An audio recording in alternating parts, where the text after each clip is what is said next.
গত জুমায় একই 1 আগস্টে বিভিন্ন মিডিয়াতে এসেছে পৃথিবীর ইতিহাসে সবচেয়ে ছোট খুতবা পৃথিবীর ইতিহাসে গাজাতে ছিল গত সপ্তাহে।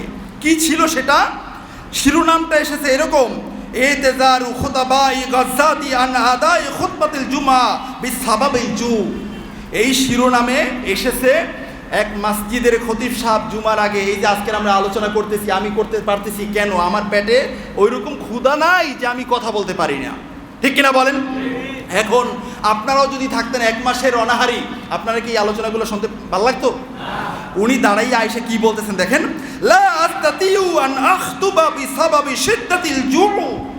ও আমার বন্ধুরা, অত্যাধিক তীব্র ক্ষুধার কারণে আমি না পারছি কোনো কথা বলতে। ওয়া আনতুম লা তাস্তাতিউনা সিমা মিন শিদ্দাতিল জু। আর তোমরা তীব্র ক্ষুধার কারণে না পারছো আমার কোনো কথা শ্রবণ করতে। ফাকিমুস সালাহ, সুতরাং ওয়াজ নসিহতের দরকার নাই, ইকামত দাও, নামাজ কায়েম হয়ে যাক। বলুন আল্লাহু আকবার।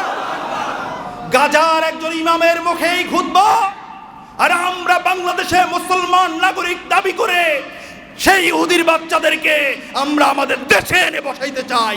এটা কোনো মুসলমান মানবে না, মানবে না, মানবে না ইনশাআল্লাহ। বন্ধুরা আমার, তলে তলে তলে তলে মুসলমানদের ইসলামের গোড়া কাটার সিদ্ধান্ত চলতেছে। শেষ জামানায় কে মরবে কে বাঁচবে কোনো ইয়াত্তা নাই।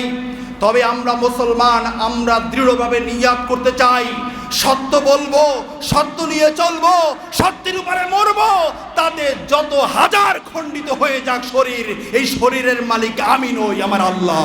ঠিক কিনা বলেন?